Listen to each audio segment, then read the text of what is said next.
অনেকেই ভাবতে পারো যে রেসিপির টেস্ট না করে রিভিউ কি করে দিই, তাই আজকে আমি রেসিপি একদম টেস্ট করেই তারপরে তোমাদের রিভিউ দেব। একদম অসাধারণ হয়েছে রেসিপিটা। হ্যালো এভরিওয়ান, রূপালী রান্নাঘরে সবাইকে স্বাগত জানিয়ে শুরু করছি আজকের রেসিপি পালংয়ের পাতুরি। তো রেসিপিটি আমি কিভাবে তৈরি করলাম ভিডিওটি স্কিপ না করে দেখে নাও। আজকে বাটা পালংয়ের পাতুরি তৈরি করার জন্য দেখো আমি প্রথমেই চলে এসেছি পালং শাকের খেতে। এখানে কিছু কিছু শীষ পালংও হয়ে গেছে। এখান থেকে কিছু পালং শাক আমি তুলে নেব।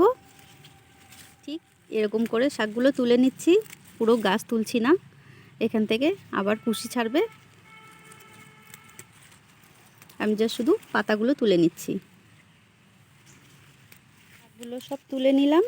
দেখো একদম কচি, একদম টাটকা শাক। এরকম টাটকা শাক দিয়ে রেসিপি তৈরি করতে কার না ভালো লাগে, কার কেমন লাগে জানি না, আমার তো খুব ভালো লাগে। শাকগুলো নিয়ে বাড়ি চলে যাচ্ছি। শাকগুলো খুব ভালোভাবে ধুয়ে নেব। শাকগুলো নিয়ে এসে আমি একটু বেছে নিয়েছিলাম। একটা বলে 150 গ্রাম পরিমাণ বাটা মাছ ভালোভাবে কেটে ধুয়ে এদিকে কড়াই বসিয়ে দিয়েছি গ্যাস উনুনের উপর। গরম হয়ে গেছে, দিয়ে দিচ্ছি সর্ষের তেল, দিচ্ছি গোটা জিরে, গোলমরিচ, পেঁয়াজ কুচি, কয়েক টুকরো রসুন কুচি, আদা কুচি আর 3টে পরিমাণ লাল কাঁচা লঙ্কা। এবারের জন্য দিয়ে দিচ্ছি 4টে সামান্য পরিমাণ নুন। এবার উপকরণগুলো খুব ভালোভাবে একটু নেড়ে চেড়ে ভেজে নেব। উপকরণগুলো খুব ভালোভাবেই ভাজা হয়ে গেছে। এবার এগুলো নামিয়ে মিক্সার জারে দিয়ে এর একটা ভালোভাবে মিহি পেস্ট আমি তৈরি করে নেব।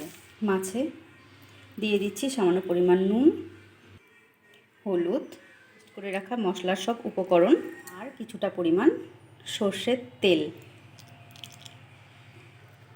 দিয়ে এবার ভালোভাবে মাছগুলো আমি ম্যারিনেট করে নেব। এবার কড়াইয়ে সামান্য পরিমাণ তেল দিয়ে পালং শাকগুলো আমি বিছিয়ে দেব। পালং শাকগুলো বিছানো হয়ে গেছে। এবার তার উপর মাছগুলো খুব ভালো করে শুইয়ে দেব।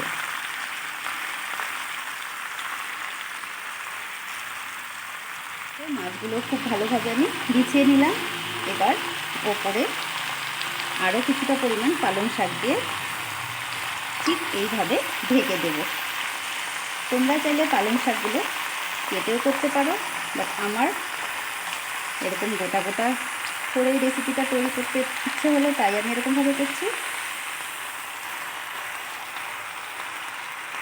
দেখো এরকমভাবে আমি ঢেকে দিলাম।